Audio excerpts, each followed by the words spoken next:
Ya dilihat ya. Di kubur ada talqin, ajaran talqin di kubur. La ilaha illallah wahdahu la syarikalah, lahul mulku wa lahul hamdu yuhyitu wa huwa daimun la yamut biyadihil khair wa huwa ala kulli syai'in qadir. Ini ajaran talqin. Ajaran begini dari siapa? Mentalqini mayat di kubur. Misalnya kullu nafsin dha'iqatul maut wa innama tuwaffawna ujurakum yaumal qiyamah. Faman zuhziha 'anil nasi wa udkhilal jannah faqad faza wa mal hayatud dunya illa mata'ul ghurur. Biasanya seperti itu talqinnya itu.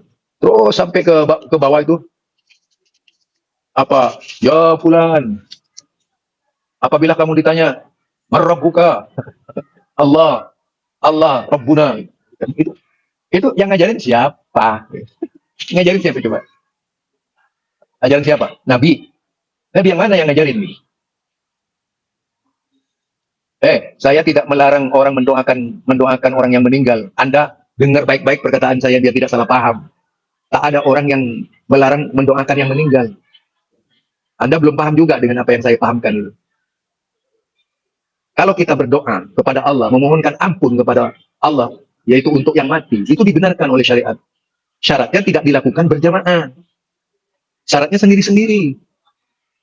Nah, satu itu tidak harus kemudian bertahlil, berkumpul di rumah orang mati, menghadiahkan pahala. Beda. Menghadiahkan pahala itu dengan berdoa, minta ampunan kepada Allah. Berbeda. Kalau menghadiahkan pahala, misalnya Anda punya pahala sholat, diberikan kepada yang mati, habis sholat ente itu. Kalau misalnya ada begituan. Aduh. Jadi ente itu tak paham apa yang saya pahamkan itu. Maksudnya, tadi itu bukan mendoakan, menghadiahkan pahala. Ya. Jadi menghadiahkan. Summa ilah dari arwah itu namanya menghadiahkan itu. Al-Fatihah. Hadiah pahala Al-Fatihah kepada si fulan. Kemudian sesudah itu membaca ritual. Siapa yang ngajarin? Memangnya Nabi kayak gitu? Memangnya para sahabat kayak gitu? Memangnya para tabiin kayak gitu? Memangnya imam yang 4 kayak gitu? Kayak ente gitu? Kan enggak. Itu loh.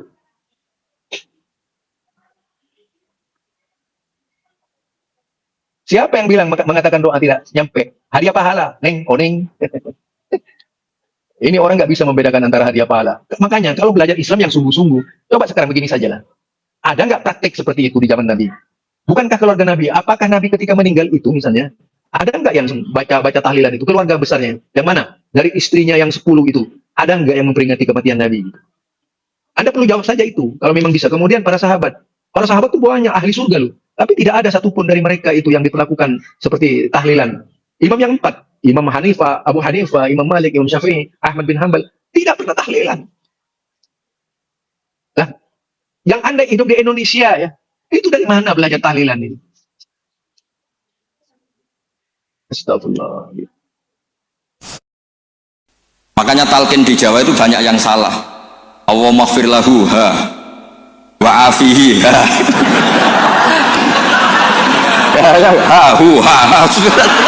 Sampean kan nggak tahu asal usulnya, terus ditulis di Majmu' Syarif, sampean beli apalanya itu ya sudah itu aja.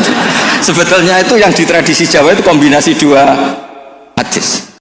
Nah ini kalau waca gitu. Bismillahirrahmanirrahim. Ziyadatun mubarakah. Qala al-Imam Al-Bukhari haddatsana Zuhair bin Harb haddatsana Ibnu Fudail an Umar an Abi Zur'an Abi Hurairah an Nabi qol kalimatani khafifatani ala lisan faqilatani fil mizan habibatani lir rahman subhanallahil azim subhanallah hamdi. Itu yang populer di Jawa.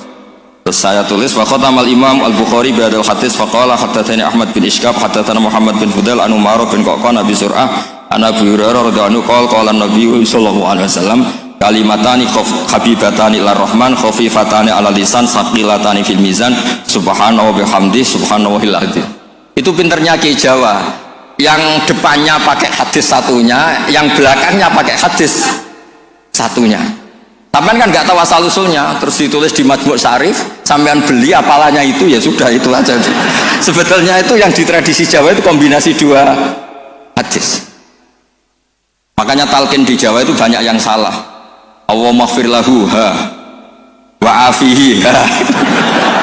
Karena pencetaknya itu agak bakhil, jadi penjelasannya nggak ada. Mestinya kan kalau laki wafir lahu warhamhu wa'afianu selesai. Untuk perempuan wafir laha warhamha wa'afiha selesai. Karena ngirit cetakan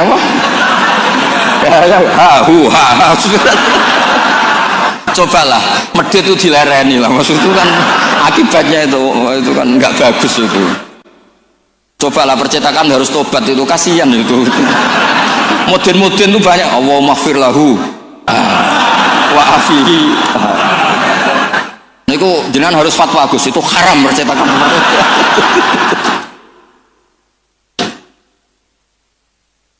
Nah kemudian hebatnya ngaji di sini tadi ya, ila kafatal. Sebetulnya semua teks hadis saya cek di Abi Dawud, Sunan Ahmad itu memang mangkana akhiru kalamihi la ilaha illallah dakhalal. Tapi hadis ini lam yukhriz hadal hadis al-Imam al-Bukhari. Lam yukhriz hadal hadis al-Imam al-Bukhari. Imam Bukhari hanya sering meriwayatkan hadis tentang tasbih. Bahkan Nabi sendiri ketika intaqala ila rafiqil a'la ngendikan Allahumma ar-rafiqal a'la, Allahumma ar-rafiqal a'la. Ini dijelaskan di Hasyatus Sindi, saya baca. Ad-Rajafi ini loh, qala Sindi fi hasyati. Ad-Rajafi hadis at-tasbih wa khatama bi sahaila anqal mura'atan ya hadisi mangkana akhiru kalami la ilaha illallah dakhalal. Wa dzalika li anna satrusnya itu. Terus taslian haqiqat tasbih wa at-tanzih amma la yaliku bi jalali wa kibriyai minasyarik wal walad wa ghairihima kulliyah fasara tasbihu muaddiyan li tauhid bi atami wajhin wa aqitihi fa fi tambihun ala anal murad bi hadisi man kana akhiru kalami la ilaha illallah wa ayyakuna akhiru kalamihi ma yadullu ala tauhid bi ayyi ibaratin kana. Jadi sebetulnya tidak harus la ilaha illallah, orang subhanallah ya baik, Allahu akbar ya baik. Karena la ilaha illallah itu bukan pakem. Buktinya Nabi sendiri bukan melafadzkan la ilaha illallah, tapi melafadzkan Allahumma ar-rafiqal a'la. Sebab itu Nabi Imam Bukhari meriwayatkan hadis terakhir tentang tasbih, dan beliau ingin semua orang Islam yang mati itu diakhiri dengan tasbih. Karena semangat la ilaha illallah, semangat tasbih, semangat tahmid, semangat takbir itu sama-sama tanzihuwah amma la yaliku bihi. Semuanya adalah yadullu ala kibriyaihi wa jalalihi wa azamati. Semuanya itu tentang muji Allah Subhanahu wa ta'ala. Terus memiliki Imam Sindi ngendikan li annal mar'iyya fi hadzal bab al ma'ani lal alfat wa yu'ayyidu fil jumlati anna akhira kalami Rasulillah sallallahu alaihi wasallam al ma'lum kana ghairu hadhil kalimah. Bahkan Nabi sendiri ketika mau wafat itu tidak melafadzkan la ilaha illallah, tapi wa huwa qauluhu Allahumma ar-rafiqal a'la. Sampean kan nggak tahu asal usulnya, terus ditulis di Majmu' Syarif, sampean beli apalanya itu ya sudah itu aja. Sebetulnya itu yang di tradisi Jawa itu kombinasi dua hadis. Makanya talqin di Jawa itu banyak yang salah. Allahumma ighfir lahu wa afihi. Karena pencetaknya itu agak bakhil, jadi penjelasannya nggak ada. Mestinya kan kalau laki Allahumma lahu warhamhu wa afi'anhu selesai. Untuk perempuan Allahumma laha warhamha wa afi'ha selesai. Karena ngirit cetakan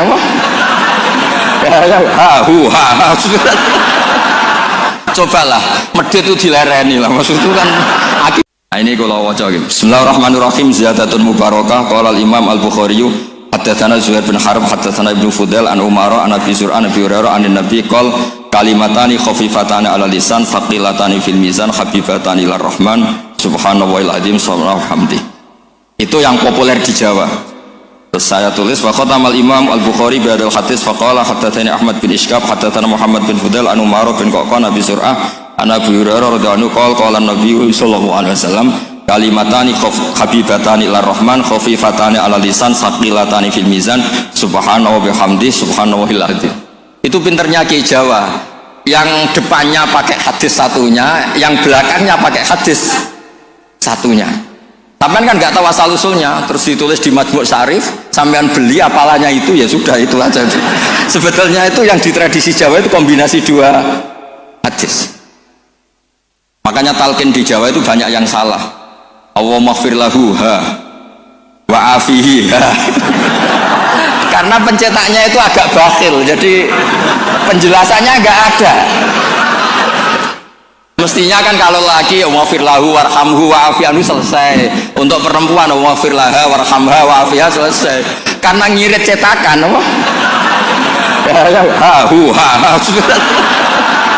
cobalah medit itu dilereni lah, maksud itu kan akibatnya itu kan nggak bagus itu. Cobalah percetakan harus tobat itu kasihan itu. Mudin-mudin itu banyak Allahumma ighfir lahu wa afihi. Niku jenengan harus fatwa Gus, itu haram percetakan.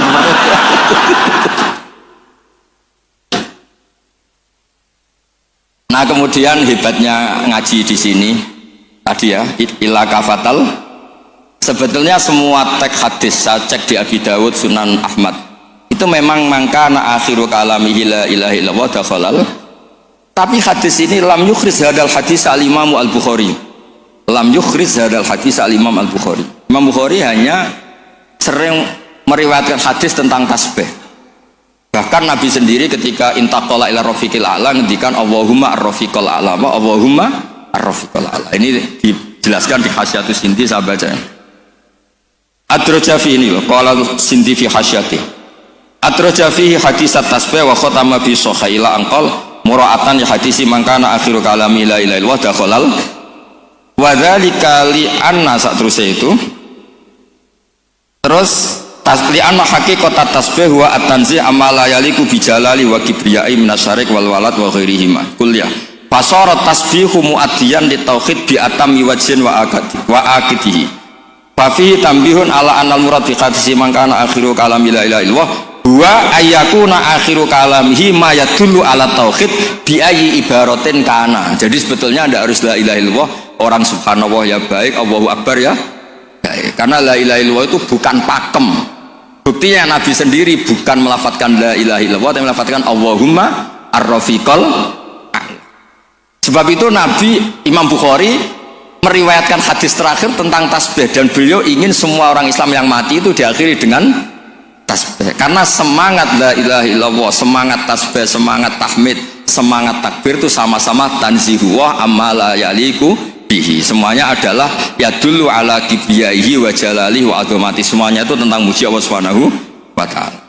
Terus memiliki Imam Sindi ngendikan li annal mar'iyya fi hadzal bab al ma'ani lal alfat wa yu'ayyidu fil jumlati anna akhira kalami Rasulillah sallallahu alaihi wasallam al ma'lum kana ghairu hadhil kalimah. Bahkan Nabi sendiri ketika mau wafat itu tidak melafadzkan la ilaha illallah, tapi wa huwa qauluhu Allahumma ar-rafiqal a'la. Doa itu diajarkan oleh Nabi Ibrahim, Nabi Muhammad, kabeh donga Rabbana ufirli wali walidayya saat teruse walil mu'minin wastaghfir li dzambika walil mu'minina wal mu'minat. Ketika orang sudah mati ada donga Allahumma ighfir lahu wa afi wa'fu anhu. Karena tadi logikanya gampang, yang mati itu jasad, roh itu tidak pernah mati. Karena roh ini tidak pernah mati, roh ini ada masalah besar, dia ngadepi mungkar nangkir, ngadepi macam-macam karena dia hidup. Nah kemudian cerita yang kita ingkari adalah yang berlebihan, kayak cerita kejawen nak malam apa mulai terus neng kamar dikai rokok, mergo zaman ning donya seneng rokok. Rokok wis kaleng cung, wis diombok di rokok mbahmu. Ono kadang dikai gemblong jare senengane bae, bareng cokot tikus jare bae wis mulai. Lah itu yang kalau itu gak trimo bid'ah Kang, iku ngawur tenan lah iku. Ghufranullah itu bisa didapat hanya dengan mujarradut tauhid, yaitu hanya dengan melafadzkan kalimah thayyibah. Dan sahnya istighfar juga berdasar kalimah thayyibah itu. Misalnya gini, orang kafir sebelum Islam melafadzkan astaghfirullah, astaghfirullah, astaghfirullah, kira-kira diterima enggak? Enggak kan? Karena syaratnya istighfar ba'dat tauhid. Nah makanya dalam adab Sadili istighfar itu setelah la ilaha illallah. Nah cara pandang ya seperti itu. Jadi fa'alam annahu la ilaha illallah wastaghfir li dzambi. Jadi dengan kebenaran tauhid saja ini sudah cukup, kita insya Allah layak diampun. Karena innallaha la yaghfiru ayyushraka bihi wa yaghfiru ma duna dzalika liman yasha. Jadi orang yang tauhidnya benar itu bisa diampuni Allah asal tauhidnya benar. Itu Allah ngendikan liman yasha wa yaghfiru ma duna dzalika liman yasha. Dawe Imam Suyuti walam yakun liman yastaghfir.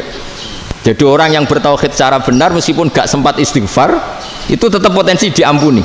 Karena bawaan tauhid itu sudah menjadi layak diampuni. Kayak orang kafir sekali ngelafatkan kalimat tauhid mbok gak istighfar langsung diampuni.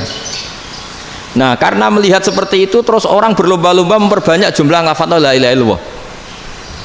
Jadi kita yang alim, kita semua, saya tidak bilang saya, kita termasuk yang di pinggir-pinggir saya ngaku alim nggak masalah lah sobat. Kita semua yang alim-alim itu tahu bahwa la ilaha illallah itu super.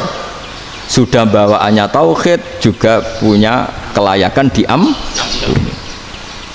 Nah kemudian nasib kita agak sial, malah kalimah ini dituduh bid'ah, dituduh khurafat.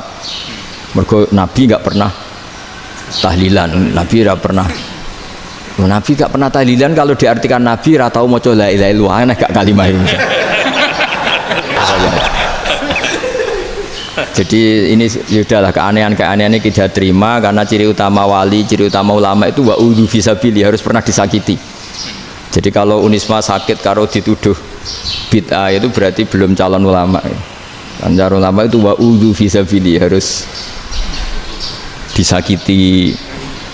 Jadi kalau kamu disalahpahami itu ya harus santai. Termasuk provokatif tadi. Iya, termasuk provokatif tadi. Termasuk diatur tadi. Jadi kalau cara berpikir kan, karena mereka itu memang kalau kita turutin itu memenya itu terlalu, kadang menghujat kita itu enak ya jadi GNU, ada orang mati datang, kiainya dapat makan, dapat rokok, terus pulang.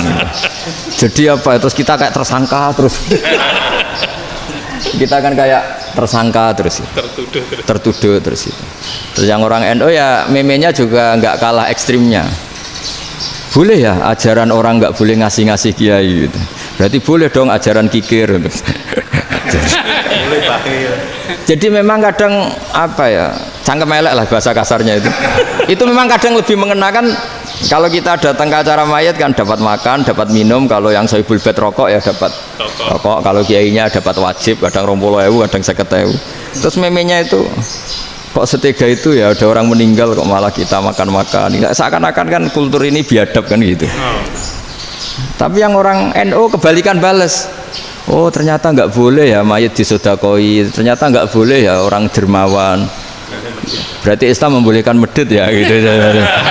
Model ini kan. Tangan-tangan itu luwih mandi timbang takbir ya kan. Karena ini kan memicu emosi kan. Memicu apa? Emosi.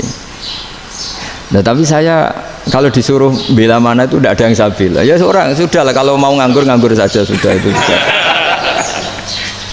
Ya tapi itu memang apa ya, itu khazanah Islam, ada yang kritik ada yang enggak. Ya itu memang khazanah, ya biasa aja, kalau saya biasa aja. Enggak ada aliran manapun di Islam ini yang memungkiri kalau doa itu sampai mayit. Meskipun ada yang mengkritik tahlil, mengkritik ngitung dinane mayit. Oke, enggak apa-apa ada yang kritik. Bagus. Bagaimanapun ada support, ada kompetisi, ada identitas. Tapi kalau meyakini doa enggak sampai mayit itu enggak ada dalam firqah ulama manapun. Meskipun ada yang kritik kefiahnya, misalnya kefiah tahlil itu bid'ah, nggak masalah ada yang kritik seperti itu. Tapi kalau mengatakan doa nggak sampai mayit itu salah besar, karena tidak ada firqah pun di seluruh dunia, termasuk bin Bas sekalipun yang meyakini doa itu nggak sampai mayit. Semuanya itu sepakat sampai mayit, karena doa itu diajarkan oleh Nabi Ibrahim, Nabi Muhammad, kabeh donga Rabbana ufirli wali walidayya saat terusé walil mu'minin. Wastaghfir li dzambika walil mu'minina wal mu'minat. Ketika orang sudah mati ada donga Allahumma ighfir lahu wa afi wa'fu anhu. Karena tadi logikanya gampang, yang mati itu jasad, roh itu tidak pernah mati. Karena roh ini tidak pernah mati, roh ini ada masalah besar, dia ngadepi mungkar nangkir, ngadepi macam-macam karena dia hidup. Nah kemudian cerita yang kita ingkari adalah yang berlebihan, kayak cerita kejawen nak malam apa mulai terus neng kamar dikai rokok, mergo zaman ning donya seneng rokok. Rokok wis kaleng cung wis diombok di rokok mbahmu. Ono kadang dikai gemblong jare senengane bae, bareng cokot tikus jare bae wis mulai. Lah itu yang kalau itu gak trimo bid'ah Kang, iku ngawur tenan lah iku. Daerah-daerah tertentu nggih ke atas sing ngoten niku. Lah nek senengane dhuwit yo dikai dhuwit nek agar duit hilang jare wis bujuk bae lah, iku mboten enten sanate. Biasanya kitab-kitab terjemahan Wahabi itu memang cukup provokatif dan dengan narasi yang memang siapapun yang nggak pernah mondok pasti tertarik. Misalnya begini, cerita bid'ah misalnya. Iyyakum wa muhdatsatil umur fa inna kulla bid'atin dhalalah wa kulla dhalalatin finnar misalnya gitu. Wa kulla muhdatsatin bid'ah wa kulla bid'atin dhalalah wa kulla dhalalatin finnar. Ada yang baca wa kullu bid'atin dhalalah wa kullu dhalalatin finnar. Terus beliau meneruskannya begini, kata bin Bas, hadza huwa Rasulullah hakama bi annal bid'ah kullaha dolalah. Terus diteruskan, wajar as-Syafi'i faqasama ila hasanatin wa dolalatin wa sayyi'atin. Jadi dengan narasi seperti itu tuh orang itu tahu bahwa Syafi'i itu kurang ajar benar kira-kira gitu. Jadi dia ini Rasulullah yang mengatakan semua bid'ah ini dolalah, tapi Syafi'i lancang dengan membagi ada dolalah, ada sayyah, ada hasanah, ada sayyah. Ini aneh katanya. Wong Rasulullah yang Nabi saja bilang satu semuanya dolalah, kok dia bilang dua? Gitu. Diredaksikan Jaro'a, kira-kira makna sedannya yang lama atau berani. Sehingga orang mesti tanya, kenapa sih tidak ikut Rasulullah saja? Tapi ini satu ilmu, setidaknya ilmu perdebatan, bukan ilmu hakiki, karena kita tidak tahu yang diridhani Allah yang mana. Tapi kemudian Sayyid Muhammad dalam kitab Abwaabul Faros, juga dalam kitab-kitab beliau menyanggah itu dengan mengatakan jika makna bid'ah adalah yang nggak pernah dilakukan Rasulullah, itu salah besar. Beliau cerita sekian, termasuk yang diceritakan adalah ada seorang sahabat ketika sholat dengan Rasulullah tidak pakai doa mainstream, yaitu ketika itidal sahabat tadi bilang alhamdulillah hamdan katsiran thayyiban mubarakan fi. Setelah itu setelah Nabi habis sholat umul qail, siapa tadi yang melafadzkan itu? Semua sahabat diam karena takut disalahkan. Tapi apa yang dikatakan Nabi? Tidak, saya tidak akan nyalahkan. Saya tadi melihat isna asra malakan, saya tadi melihat 12 malaikat yabtadirun ayyuhum yaktubu awwalu. Semuanya itu bergegas siapa yang nulis awal.